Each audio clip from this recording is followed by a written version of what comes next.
Hi, everyone, and welcome to this episode of Raise the Vibe with Liz. I'm your host, Liz Peterson, and today I have Sarah Elkhaldy with me, who's also known as The Alchemist on Instagram and YouTube. I am super excited to have Sarah joining me today on the show. I follow her on Instagram and YouTube, and I'm so excited to bring you her information. She is fantastic. So for those of you who don't know Sarah, Sarah is a mystic, spiritual teacher, and author. She is widely known as a leader in the field of spirituality and the esoteric arts. She uses her intuitive abilities as well as her extensive background in esoteric knowledge to help humanity gracefully tap into our evolutionary potential. She considers it her work to connect the higher with the lower and the outer world with the inner world. Her spiritual teachings and deep insights into the nature of reality create energetic transmissions that activate her audience on a soul level. Her videos are well known for needing to be watched several times in order to fully extract the profound wisdom in each episode. With an online community consisting of hundreds of thousands of awakened souls, it is her highest honor to assist humanity's evolution. Sarah, welcome to the show. Thank you so much for having me. So great to have you. Super excited. So first, I want to jump into what it was that exactly led you on this path. So I had existential crises very early on in life. I mean, like at inappropriate ages, like as soon as I have memories, I was always daunted by the bigger picture. It was something that was like deeply unresting for me. And it wasn't until I started, growing, but also it wasn't until I started having a larger context for this that then I was able to, one, not think I'm crazy, but also be able to transmute a lot of that existential angst, shall we call it, into, my spiritual purpose, because I finally had a context for it. So much of my journey was, I never felt like I belonged here. I always felt like I had a mission. And when you're seeing a world around you where it's like, no, you're just supposed to be here and do human things, it like is deeply unsettling to the soul to just, have it. So once I started getting a lot of my memories activated and triggered, that's when I really started actually being, the most fulfilled here and the most settled in the earth experience. Oh, interesting. So without prompting you to go into your existential crisis, for those who are also experiencing this phenomenon or having that spiritual awakening, what advice do you have for them for kind of searching out that context, for themselves?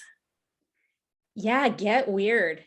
Get weird. You got to give yourself permission to really get weird, because what's happening is a lot of us, especially people who are watching this, we're evolving. And when we're evolving, it's like we try to put the brakes on something by hanging on to our own identity. And then that's just going to cause a lot more heat on us. And so with that, it's like giving ourselves permission to go, okay, I don't even know what's going on. Like that's even how I started light language. I was like, all right, that's weird. Why is that coming out? It's just like, love that. And then, once I was like, okay, you start seeing other people own their truth and embracing it and stuff like that. And I'm like, oh, that's not just a weird little diddle that I do. That's actually a part of my communication system. And so many of the things that we do while we're even evolving, while we're awakening, we think are separate from it. And so also honoring the best advice actually I could give somebody along this path is honoring that it's going to come through in so many different facets and outlets in your life that you're going to not even be able to directly connect the dots a lot of the times to go like, oh, whoa, while I'm suffering or while I'm going through this or that other thing that I'm doing is also a part of it. This isn't sectioned off. This pretty much warps into our life. And then it's just a matter of learning how to see that in all the facets. And that can be so challenging, especially when many of us have to, have a 9 to 5, go to work still. Right. while we're like this multidimensional being that's coming into that at a deeper and deeper level. So let's talk a little bit about following those breadcrumbs that kind of lead us, to where we're supposed to be, or that next best thing for us, especially when it comes to, our personal evolution. Yeah, absolutely. Breadcrumbs is a beautiful way of putting it, because it really is that process of breadcrumbs, which I call an unfoldment. And so much of the time we don't even know what's going on. So it's hard to just, be in an active but passive state, to where it's like, all right, this is a process. It'd be so much easier knowing that. And a lot of times we don't have that context. And so then it becomes like, these aren't breadcrumbs. I need to get to this, I need to know this and stuff. And so that's actually what I am called the most to do right now. A part of the content and the material I put out. It's help navigate things that are so abstract and vague. Yeah. Yeah, you have a lot of great content on your website and Instagram, and you delve into a lot of different topics too, which is good. And it's everyday things that we're all dealing with. Yeah. But I kind of want to jump into like a definition of mysticism and esoteric arts for those who aren't aware of these things before we really jump into them. Yeah. Yeah. So this is really what I would call high level material. So it's bound to be the most misconstrued, and it's bound to be the most misunderstood or not quite understood to its fullest capacity. And that's okay, because this is what is the knowledge behind the knowledge. So the esoteric knowledge is like the inner or the hidden. It's mainly equated with hidden because it's so inner. But because of that, it has this reputation of being exclusive. To be honest, I feel like it could be less exclusive, but it is exclusive only because once you've gained a certain amount of awareness, can you actually be able to open yourself up to receiving that level of transmission? So it does require, it isn't as available. I would rather say it is available, but it's not as, it's the path less chosen because it requires that preparation and that inner work. However, within the context of this time space period, so the spirit of this age, the esoteric is pretty much just going to transform into something that's a lot more common, because even as I'm saying that, oh, it's high level, and oh, the preparation that's required for it, that's been over like lifetimes or journeys. So a person, might have a very difficult time with these concepts, but yet at the same time, somebody who's just new in their spiritual awakening, somebody who doesn't even know they're going through a spiritual awakening, can just be like, oh yeah, that was an issue. No, I already knew that. I knew that 10 years ago when I was not even woke, because they're coming from a large, galactic profile. They're coming from, this isn't their first time at the rodeo. They're not a newbie when they're entering this reality. And so a lot of things that are going to seem really, like high tech, or high quality, it's going to be something that's actually just like a reawakening that they needed. They're just like, oh man, I just needed that activation. And that's what my deepest purpose is, being that activation for people. Because as much as I do love going into the depths and everything of my knowledge base, at the same time, I also know that I'm speaking to, awakened souls, if not awakening. I know that, their capacity is just as much. It's just the different roles we play in each other's lives. How do we recognize that when we are, being activated, or when we are getting these downloads? How do our listeners know when this is happening? Well, how do they recognize it? Okay, there's a few ways. This is a great question. One of them is they might get tired. They might get tired. That's possible. I get a lot that my following needs to rewatch my content over and over again in order to get something that I said, because I didn't get it all the first time. That's exactly how I learned.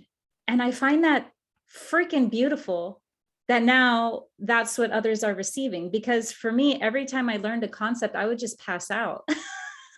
I couldn't like my nervous system, the bandwidth of my nervous system was, no different than how you work out at a gym and you're stretching the muscle and in order to strengthen it. That's exactly how, at least when I'm receiving this information, or even when I'm just learning this information, that's a sign of deep integration, is that you just get tired. You're just like, whoa. It could just be a sentence too. It doesn't even need to be like this huge epic.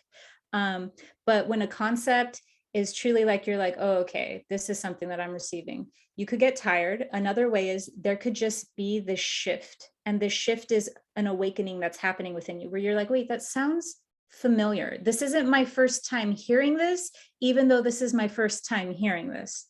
And so there's this remembering that's being activated. And that's another huge way that comes through. I would even say a third way that it comes through is even by like a soul knowing. And that could be some sort of visceral experience that the person has when it's being said. Because, the mind, the body, the emotions, they're not all separate. They all go under the category of mind. But because they are all a part of the same network, it's totally very common for people to have a visceral reaction. And that's them either feeling the activation being done and they just don't know it. But because people are, like we're dealing with energetically sensitive beings, that's what empaths are. And so dealing with energetically sensitive beings, it's very common for people to be able to feel some sort of visceral sensation, even if it's not like, oh, wow, I felt like overwhelming bliss, like that can happen too. But regardless, if they're experiencing some sort of visceral shift from hearing that information, that could also. And, that's what happens a lot with fear as well. We look for that like visceral shift with, even information that is not that pleasing. But with the spiritual awakening, what happens is there's this like visceral shift in a way where it's like the person's mind body connection kind of goes a little bit offline, is what I would call it, to where it might be experienced as spacey, like what? Like there's kind of like this like 0 point zone that's activated. Yeah, I'm actually kind of feeling that right now and having to like repeatedly like reground and focus on what you're saying, which is really fascinating. I've only had that happen a couple times. So during this acclimation period that you're talking about, I hear all the time, I'm tired, because there's so much going on. People are picking up on so much. What is it that we can do during this acclimation period to kind of ease that transmission? Music. That's been my go-to. My go-to has been music. Music is a huge integrator, and so is laughing. I don't know if this is like quite obvious. To me it is, but I'm not sure. I try to purposely inject my personality and inject my teachings with humor. And that's to kind of ease the body mind into the realm that I'm communicating on. And for instance, we can contract a being by saying, you're not going to like this. This is going to like, we could put somebody's body mind into a certain state. And then from there, we're transmitting information from that, it could be very positive. It doesn't need to be negative, but it's mainly used as a mechanism in order to groom the body mind into a vibratory state that is more restricted in its bandwidth and its ability to hold its own power, its own sovereignty, its true essence. And likewise, there's more graceful ways that we can also allow a person's being to expand enough in order to receive information that normally they would not be able to receive. Mm-hmm. And so that's why I try to inject my humanity or my humor into things. It's specifically because laughing and even music are two amazing ways to help with that. Also, a third I would add, which is way more vague, is just discovering what your personal creative outlets are. We all have our own creative outlets, whether we know it or not. And this is even if I'm speaking to a quantum physicist or an engineer, like their creative outlets will look different, but they still will have, they might not call it a creative outlet, but it will be a creative outlet. So finding a creative outlet, because I don't know, I can't sit here and tell you anything that I would have accomplished without my creative outlet, and that's poetry. None of this would have baked right in the oven. None of this would have integrated. The soup wouldn't have come out the way the soup is without my poetry. Wow. Awesome. Yeah, creative outlets are so important. I agree. And it also, when we're being creative, puts us in a mindset, it's almost like a moving meditation, so we're able to go to those deeper levels. Yeah, absolutely. And, like depending on where a person is at in their own journey, they might be like, I'm not feeling so creative. Actually, I feel really blocked and stuck. And actually, there's GMOs and I'm pissed. Like whatever stage a person is at, you can have a creative outlet. Make your poetry about how pissed you are. It is. I love That's that. what my There's a first lot book came out. yeah, there's a lot to be pissed off about right now. Yeah, totally. Make your art about that. Don't make it separate. Just like how I said in the beginning, don't make the spiritual awakening separate from your life, because you're going to start connecting the dots in really creative ways. Don't make your creative outlet separate from it. Yeah, when you're sharing those creative outlets, it's that energy behind that creativity, say art or music or anything, that is being transferred to the people who are looking at it or listening to it or reading it, right? Yeah. It's a direct transmission. And then what that is going to do is that's going to allow other people to connect with you that you would never think. You'd be like so much of the time we try to do the opposite of inject ourselves into our art. And then from that space, people can't fully see us. And so then we can't fully connect with them. And so being able to just create honest art. I mean, if a person, they don't even need to be going through a very like tumultuous or deep things in order to just be honest with their art, with whatever it is. And that creative outlet is going to free up so much space within there. It's going to allow the integration process, because no matter what, there's going to be the integration process. And that all depends. There's no like time frame for that. That all depends on how supported the process is.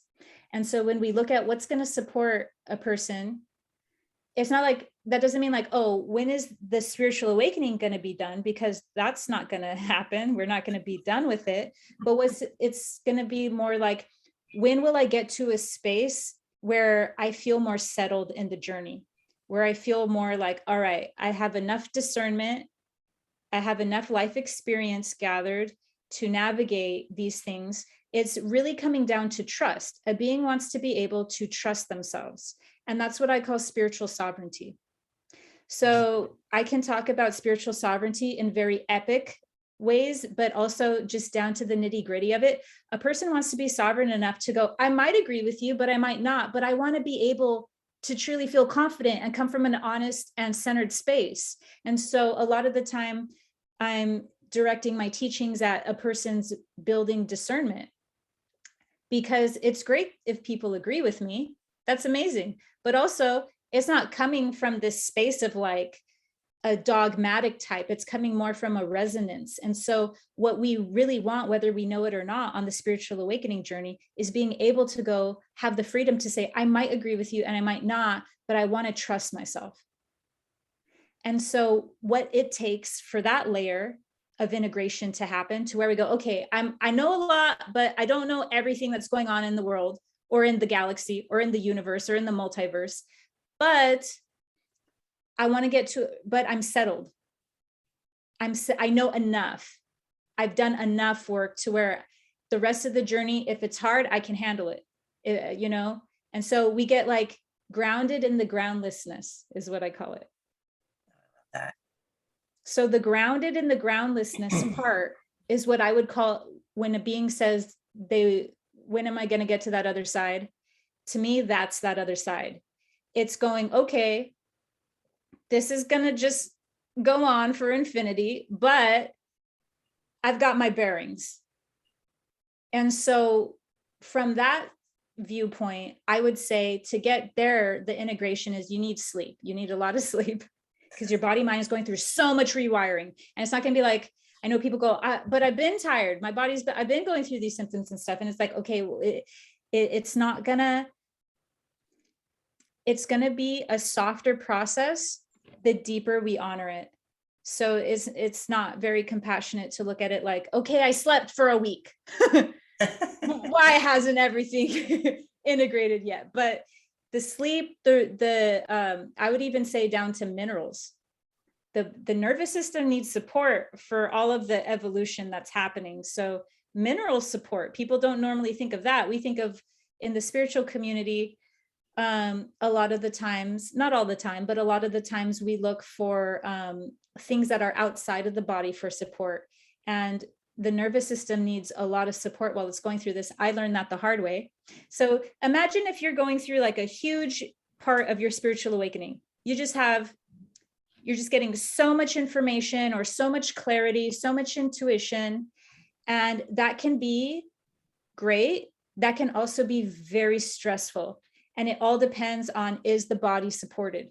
If the body is not supported, the same exact thing can be traumatizing to the body because of the amount of effort that it's required and how taxing and stressful it is on the nervous system.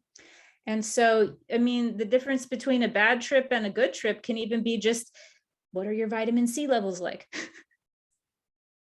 Right. Yeah, so supporting the body, and then laughter, as I already talked about, having a creative outlet. And the other one I feel very called to mention at the time is breath work. Because breath work is going to help facilitate the integration like no other. Because when we're retraining the body how to breathe correctly, not only are we accessing so much stored information, we're also strengthening the body-mind connection. Because, and you may already be familiar with this, but at birth, we have a continuous rhythm of in and out, exhale and inhale, and we lose that and we get very disconnected. And that's why I always refer to our whole soul complex as the body-mind. It's because our lack of breath is what disconnects the body-mind. Breath work is what will help the body-mind reconnect, and that's going to profoundly help a person's integration. God, I'm so glad you went into that, because so often it can feel like a battle these days, with extreme highs and extreme lows and everything that's going on. It's almost like we need to go into the temple and just soothe our parasympathetic nervous system. And relearn how to breathe. Yeah. Right. It's so basic. Totally. Yeah, thank you for the tools, Sarah. I appreciate that.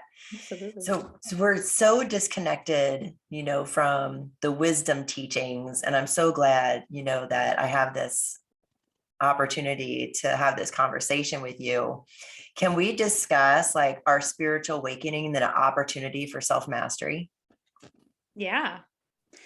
I define self-mastery as being able to have very high levels of discernment. Because the more we go along this journey, it's not really going to stop either, which now I find fun, but at one point I found very stressful. Me too. Yeah. At first I was like, no, you guys, can somebody just tell me what's going on? And can that just be it? And then I'd have other information. And I'm like, wait. Can both of you guys just align yourselves so that I don't have to choose and I don't have to discern? And I'm like, wait, everyone just get on the same page. And so building that discernment, which comes through life experience, really. I help a lot with my channel, with building discernment, but at the end of the day, it's like life experience is what's going to be like. Even I'm still learning new facets of discernment that I find fascinating now. But like I said, it was stressful for a long period of time before it became so easy and fascinating. And so because of that, I feel like self-mastery is intimately linked with discernment. And what I mean by that is because discernment gets misconstrued a lot with judgment. And so discernment's different than judgment. Discernment's not coming with any type of like, charge or trigger. Discernments are higher faculty of intuition. And so with discernment, we're able to just clearly see the difference between things. And so it's nuance. Self-mastery at the end of the day has to do with our capability to receive and to perceive nuance. Oh, I love that. And it's so subtle sometimes. Yeah, like I'll say something and then someone might be like, that means you think this, which means that means you think that. Oh my God, you hate babies or whatever it is. like I don't know what, like, and I'm like, wow, that got very twisted. And it's because I'm not saying everyone, but like there is this lack of nuance, and it's coming from a disconnected body mind. It's coming from a nervous system that's in the survival response. So it's not able to perceive the gradients, it's not able to perceive the grays. It sees black or white, and that's how it's operating right now. And it's in danger. So it's already perceiving teachings through that hyper vigilant lens, which on one hand is good. We should be hyper vigilant in our when we are collecting data, when we are listening and receiving. But on the other end, we can't be so hyper vigilant that we become fundamentalists, really. Can't see. Right, or only seeing things from our own experience. Yeah. Right.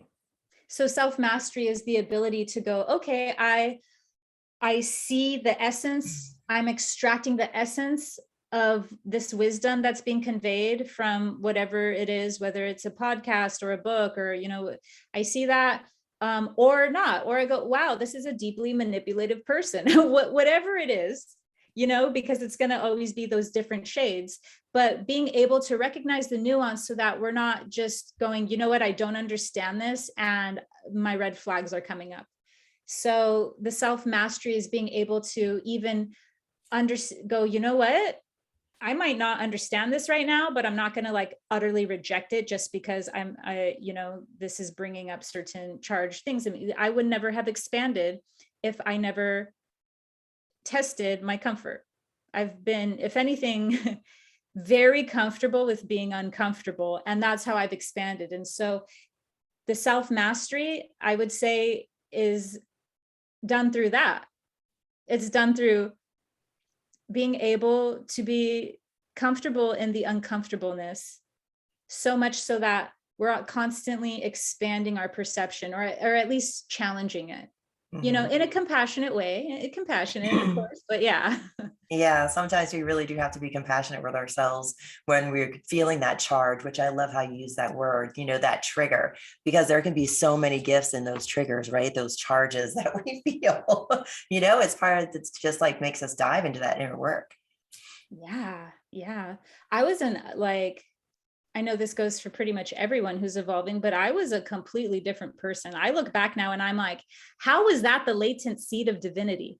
Like, how was that? Like, I like with love though, I'm like, oh, wow. Like looking at me, let's even say like from high school, or even just, like in my 20s, I'm looking back now and going like, wow, that was the seed to so much that was reaped. But I'm like that. Yeah. It's so funny how, it just with a little elbow grease. Right.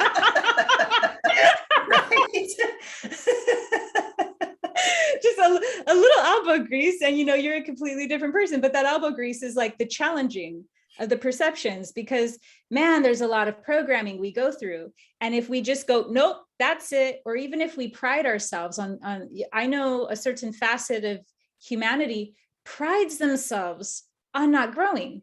They're like, I've been the same, I am the same, I is the same. And it's just so funny because I'm like, that's not something to be proud of. Like, it's okay if you go, whoa, I didn't like that. That came up against my programming, but you know what? I'm going to hold space for maybe this being, something that is irritating me because it's polishing me. Yeah. Oh, I like that. It's from Rumi. Love Rumi, right? Yeah. Okay. So we're in a collective transition right now.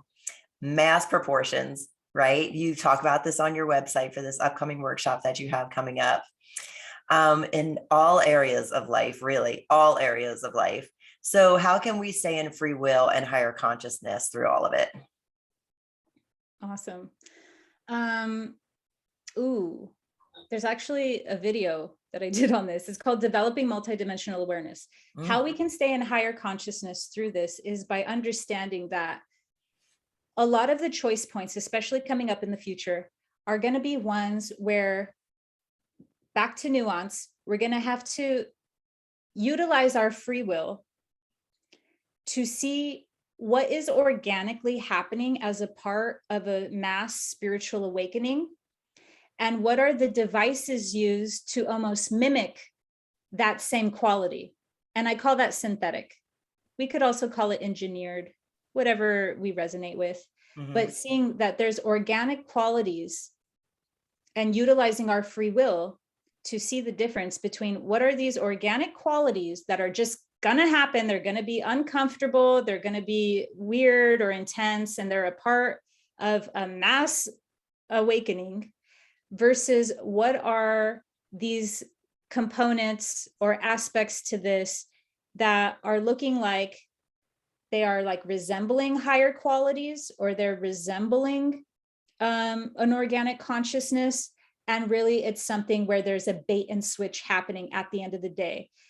Higher consciousness will look at things from the perception of there being an organic awakening happening mainly. Now, that doesn't mean that there's not these other engineered things going on, but a large stage in the spiritual awakening journey that people could get stuck in is only seeing one aspect of it. And that's usually, not all the time, but what that aspect is it's usually only being able to identify the things that are wrong or the synthetic aspects of this journey. How we stay in the higher consciousness and in our free will is by being able to determine that, wow, there's a lot of bait and switches happening, but also that's allowing me to become sharper in my discernment. That's allowing me to become sharper. So we're using it, our free will isn't going, no, it's that, it's doom. Our free will is going, no, man, I'm becoming a surfer from this. I'm a surfer of the galaxy. So we're learning how to perfect the art, or, self-mastery, as we were calling it, of awakening. And that is what the higher consciousness will do. It will be able to determine the difference between the two, but at the same time, it's not going to be as compelled or entrenched in the synthetic things that are happening, because once again, it has that peace of mind because it can clearly see the things. So much of the unsettled and the reasons why we're unsettled in our awakening is because we don't have that ability to have that clarity. And so that's a huge cheat sheet if anyone needs it, to be like, wow, there's some positive aspects to this thing happening, and I can really see how at the end of the day, there's organic qualities to it. And then also there's a lot of intensely distorting things happening at the same time. And that's not going to really stop, if I'm being honest. Yeah, I don't think so either. It's a constant differentiation between the two, and then not allowing yourself to get hooked, right, into where they want, or whatever is going on, that bait and switch, like want you to be pulled into this to keep you kind of off track. Yeah, I even with things that I am, even with things like I view as very harming to humanity, like war, like things that I view that are very harming to humanity, I still even always make sure that I'm coming from a place where if I'm speaking about something, it's coming from the broadest, most compassionate perspective, as though, because we're all going to have our own clarity, and we're all going to have our own viewpoint, right? Like there's different vibration, there's different vibrational realms, and we're going to perceive things differently depending on what realm we're in. But even with that, I make sure to present something as though I'm like, you don't have to pretend you're what you don't agree with lawyer, but you can just throw in some advocacy just to fight fair. And I think that's a part of a higher consciousness as well. It's going, wow, this is, completely evil, whatever it may be, or, oh, wow, this is completely but always allowing an opposite perception of compassion, even if you don't agree with it, even if you don't, whatever, just for the sake of building our own consciousness. I hear is really stepping out of, that single view and really coming to like a worldly view, like seeing the big picture, right? And trying not to just zero in on one little tidbit. Yeah. And then from there, being able to know that, like, okay, definitively speaking, like this is harmful or detrimental, but also from a wider viewpoint, going like, this might serve this thing. And we don't have to like that, or we don't have to even make excuses for things, but that's like, we don't need to like excuse abuse, right? That's a great example. Just thought of that. We don't need to excuse abuse, but at the same time, we can also get to a certain point in our higher consciousness to be able to go, okay, so that is objectively something that is detrimental, and hold space for the fact that, like, does that make that person a completely like evil person all the time? And so holding those perspectives of going like, how do I make sure that I'm protected, or that humanity's protected, or whatever, for me, it's from the powers that be. From another person, it might be like an abuser, whatever it might be. But right. While also at the same time, I'm holding space for the powers that be. Like, it took a lot of bandwidth in order for me to expand to that level. And that doesn't mean I'm excusing anything they're doing. If anything, I'm trying to teach people how to rise above their programming. But at the same time, holding space for the fact that, okay, I don't view you as necessarily separate from a universal lens as me. And also know that, like, extending compassion every once in a while to the perception, even though I'm not necessarily acting as their lawyer, I always want to fight fair enough, because that's what they're lacking. Yeah. So being that change at a super metaphysical way. Yeah. How do we bring that multidimensionality more fully into our lives so we're able to do that? That challenging. It is. It's like this, I don't know, I must really like shadow work, because honestly, it's about, and this isn't very hard for energetically sensitive people, it's about that self-awareness. Usually what happens with energetically sensitive people or empaths is that the self-awareness attacks us. It attacks the person rather than like helps them. Like, it's pointed in the wrong direction. It could even strengthen the inner critic. It can even strengthen the aspects of us that we're really, needing to integrate in order to step into our power. And so because of that, the self-awareness needs to be, which is natural for your listeners. This isn't something that it's like, we need to learn how to become energetically sensitive. That is natural. You came into this life with that already.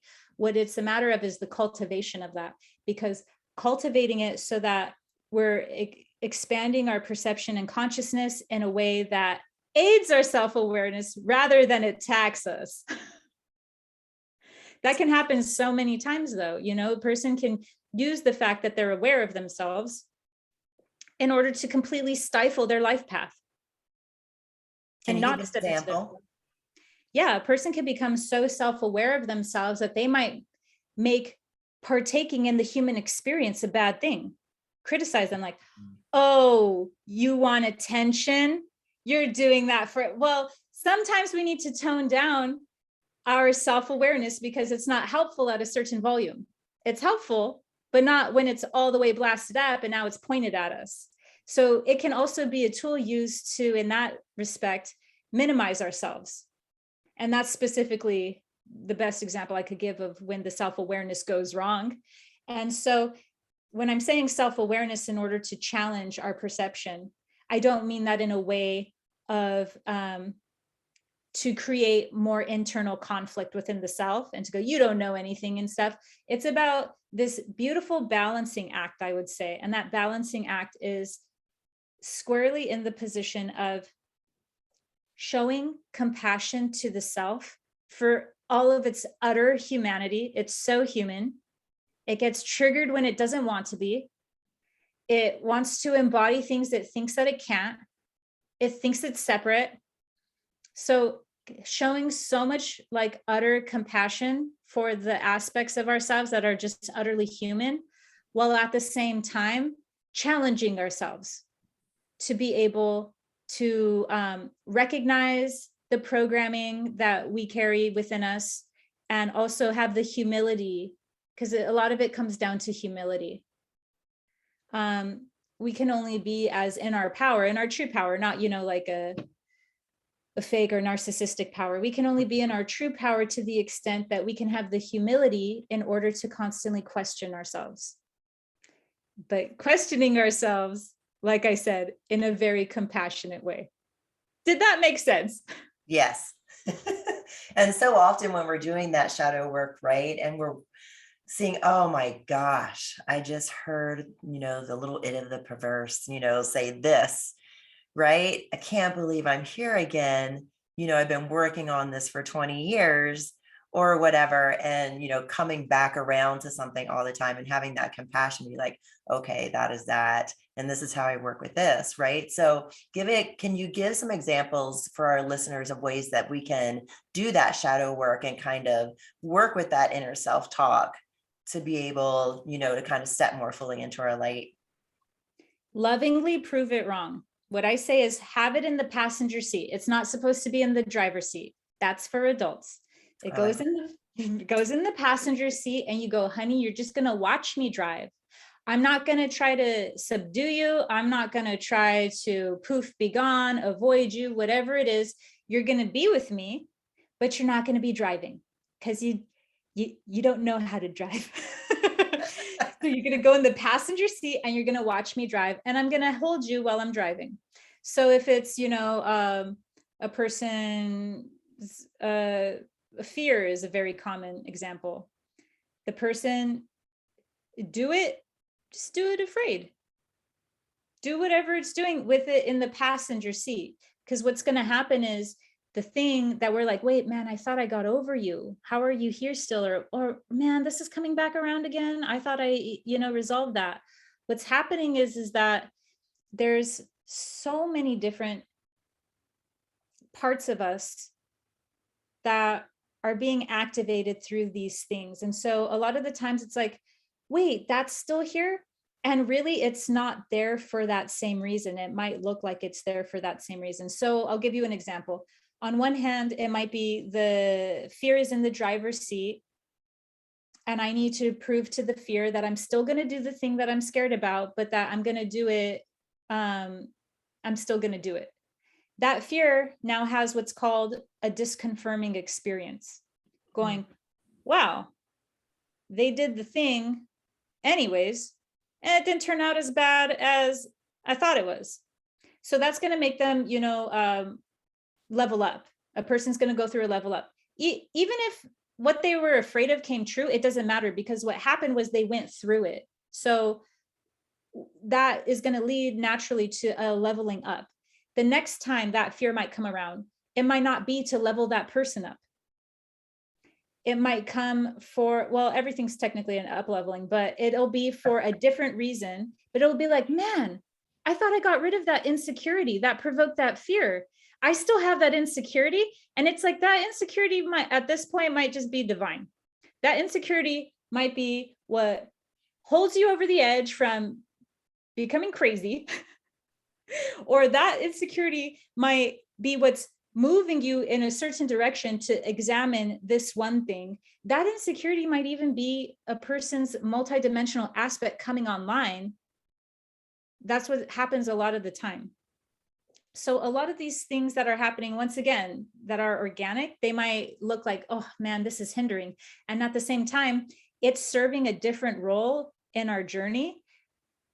And it's provoking something. A lot of the times it's a healing. A lot of the times we're going to get to stages where it's actually bringing more of our essence online. I'll give you an example.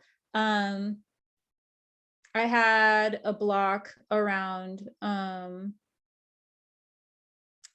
what's the right word? We could just call it, I had it a block around being too insecure. And I'm like, wait, I'm not insecure. So when it comes up, it's like, whoa, what are you doing here? Because I'm not insecure. So it's more of like a reactive state. And because it's like, I don't, but what I started to learn was that the insecurity was coming up because I needed to accept more portions of my multidimensionality. Mm. And so no amount of self-love was going to whoosh that away if I wasn't doing what the insecurity was, which was accepting myself, yes, but in the mannerism that it came up for. Not just, okay, I accept, I'm insecure. We're missing all of the richness if we just leave it at that. Oh, I'm insecure. Why? Why did that thing come up? Not just deal with the end product. And what that had led me down was getting a lot more weirder, because that's what it was asking of me. It was insecure because I was in resistance to parts of myself that were coming through that were weirder than what I had my identity to be. And so when I allowed that incorporation of those parts, it's like insecurity comes up, I'm just going to dance with it at this point. You get what I mean? So a lot of these things are coming up and we just go, okay, I need to heal that insecurity. And that's like, that's not the only thing. There's a story behind that. And it might be like, it might be super pivotal, if not transformative, to a person's awakening. Oh, I love that, because so often when we bump into those, it can hold us back, right? And what we really need to be doing is stepping forward, putting fear in the driver's seat, and just authentically being who we are, right? No Yeah. matter what the ideas, patterns, beliefs, or programs that are functioning, in the back of our mind and our subconscious are like, oh, you don't want to do that because of this, that, or the other, right? We just need to kind of step into it and kind of own that this is who we are and this is what we are to be doing, right? Absolutely. And at that point, that's when we become the alchemist, because we're going, hey, that thing I actually learned from, it actually had some sort of sacred wisdom in it, even though it wasn't presenting itself that way. And so that's really our free will. Free will is the only way we're going to be able to do that, because, oh, someone might read that in a book somewhere or listen to this podcast, but really it's going to come down to being able to go, you know what? I need I have the discernment to see that within this, there is some sort of sacred wisdom, and I need to crack the code. That level of acceptance, that level of embracing it. Right. And that cracking the code is what takes you to the next level. Absolutely. That's awesome, Sarah. What opportunities do we have with this ascension process, and what are the challenges? Ooh, so many opportunities. So that's a great question. Again, one of the things that's going on with the ascension process is that we are discovering that we have our own creative evolution. And what I mean by creative evolution is that the end game isn't necessarily like a definitive end game. We can evolve into a creative type of human species. I call it human. It's always hard to differentiate human from human, but the HUE is the difference. It's human. And so with this, there's like no like set track. There's no like, this is what's going to happen from the ascension. But what the ascension journey provides is the possibility, the opportunity. And so from there, it's up to our own free will. And that's what I call our creative evolution. So it's creating rather than created. Because if we say created, that would imply that it was already set in stone. And so what we're doing now is with our own creative evolution going, oh, we will become a more heart-centered consciousness, or because with many different of our guides, they have different distinct characteristics, and that was because of their own creative evolution.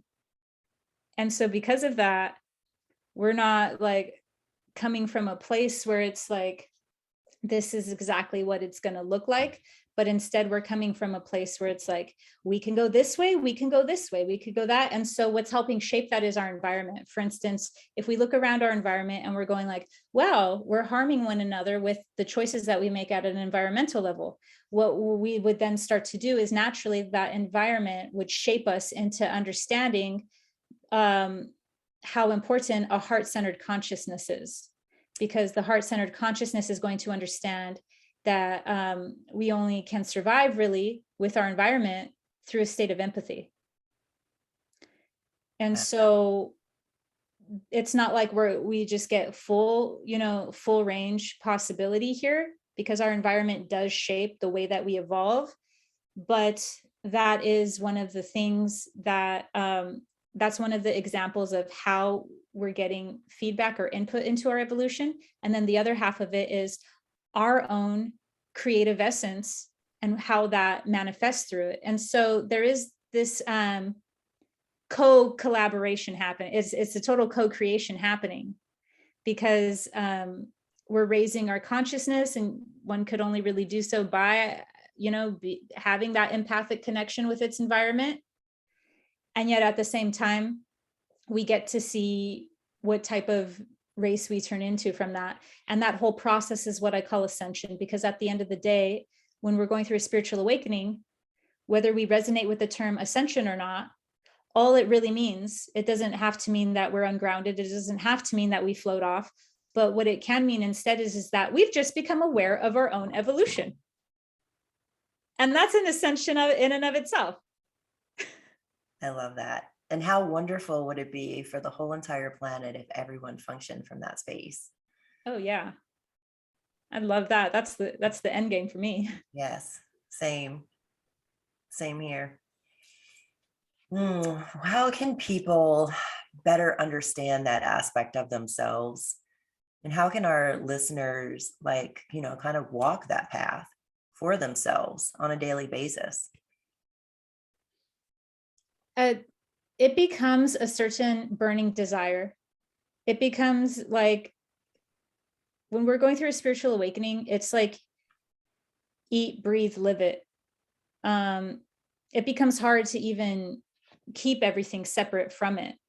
And so how a person could navigate that better is by embracing that. Embracing that it's like, wait, why don't I resonate with this anymore? And so sometimes we try to go back to old patterns that we've outgrown. Or we do different things to try to fight it, or we do different things to, especially when it comes to support systems, because so many people, right now, our next step is community. Yeah. We all need community, because we're all learning. We've got the knowing part, even if it's not fully down. We have the information and the data is out there. Now we need the community. Before, there wasn't this type of data out there. And that's just not the case anymore. We've come a long way, even just within this decade. Yeah. So go ahead. So because of that, the community is going to be very, very important. And that really just becomes a yearning. So as I said earlier, it's like a burning desire that the being has once they're, doing this, to be like, how can I, live my life and be like this? It's by embracing the fact that this is a large portion, if not going to be your life moving forward. And then the question becomes, how can I align my lifestyle with this path? And there's a beautiful ancient saying, you cannot travel the path until you become the path itself. And that's just what it means.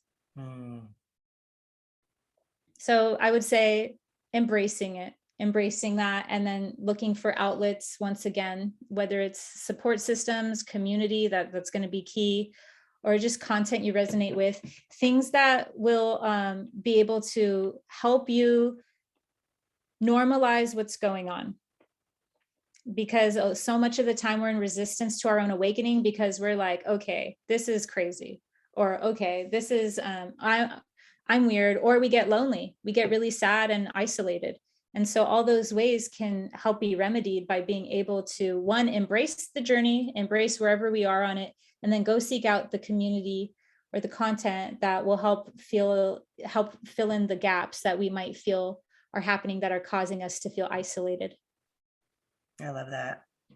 And if nothing else, the last couple of years have really, made us a global, you know, community, which I think is fantastic and kind of is pulling us into, okay, it's not just you, it's not even just your little neighborhood or your little town, which is beautiful within itself, right? But has made us global, worldly. Yeah. That's nice. Yeah. And, there's with everything detrimental sides and positive sides to something, social media, we're doing the best we can to get the content out there. Yeah. And I love all the beautiful conversations that are happening right now. Absolutely. Yeah, definitely. Okay. Something I ask all my guests. Do you have a pearl of wisdom to leave us with today? What is something that you would like to leave our listeners with today? Oh, so many. What would I like to leave the listeners with today? It's a great question. A lot of the times we feel like we're not being communicated with, and we feel like we're not connected to our higher guidance. And it's can create a lot of panic. And it can also create a lot of feelings of disconnection, or even just frustration. And a lot of the times our higher guidance is either one, it's not coming online, it's not specifically communicating with us at that time, because there's certain phases of our journey that's called time under tension. That means that you need to feel, even if you're not disconnected from that stuff, because there's a certain alchemy within that certain struggle, within that certain frustration. And so even those times are serving a higher purpose, even though it might not feel like it, or even if you don't want to hear that. And then other times we might actually be communicated with, but we're not speaking the same language. So that then it becomes a matter of us becoming subtle enough to understand what's the subtle realms. And how we become subtle enough is to start attuning. So I would practice attunement in whatever way that would serve you. Oh, I love that. Gosh, and so often when you hit those phases, I know personally I don't like not knowing, right? Or being connected. So, how can our listeners, how can we like surrender to that though? Just surrendering to the knowledge that this is also benefiting us in some way. Yeah, surrendering to the knowledge that this is also, but yeah, like the time under tension. Absolutely. It's holding a vision, and that's going to be very hard for many people, because it's easier said than done, and it's always easier said than done. But holding the vision of, I won't always feel this way.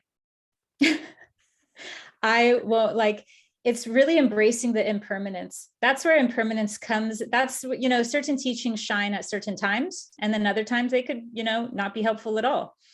The impermanence is so important to learn at that time. Because if we look at the things as I'm always learning something, right? If we want to become the alchemist, we go, I'm always learning something. So if it's this, then what I'm learning is I might not always feel this way. And that falls under impermanence. So now we're learning impermanence. Always, right? Impermanence. Love it. Sarah, that's awesome. Thank you so much. And how can people find you and reach you and work with you? So my passion project is YouTube. You can find me on YouTube under The Alchemist. That's where I put out my beloved content each week. I'm so excited for that channel. I still feel like it's new, even though now it's coming almost to a year, but it still feels new. And then also my Instagram, you can find me at the.alchemist. If you push one letter off, you will find any of my impersonators. So it's just the.alchemist. Yeah, and then I'm going to be opening up back sessions soon. I'm an energy healer, and I open them up sporadically. And so you could find me at my website, alchemical.energyhealing.com. Awesome. Oh, that's fantastic, Sarah. I'll have to sign up for that one. Do you have a newsletter that goes out about your energy work or any of the healings that you do? Yeah, actually, I have a newsletter. I have that on my main website. If you'd like to sign up for my newsletter, you can join me on my website, thealchemist.community. And so on the alchemist.community, that's where you can find my articles, and that's where you could find just any material that I'm putting out there and sharing other than my energy healing work. Awesome. That's great, Sarah. Thanks. Yeah, Thank reach you out so to. much for having me. It's been such an honor to have you, such a privilege, such a great conversation. I can't believe this hour just flew by. It was like I was in a time warp or something. Whoa, I know, it's insane, right? Gosh, but thank you so much, Sarah, for joining me. It's been so great to have you. What a great conversation. I'd love to have you back sometime. absolutely. And thank you, everyone, for joining us. Again, this is Raise the Vibe with Liz, and I'm your host, Liz Peterson. You can find me on Facebook, YouTube, and Instagram at Raise the Vibe with Liz, and my website is lizshealingtouch.com. Remember to get out there and raise the vibe, everybody. Have a great day. Thank you.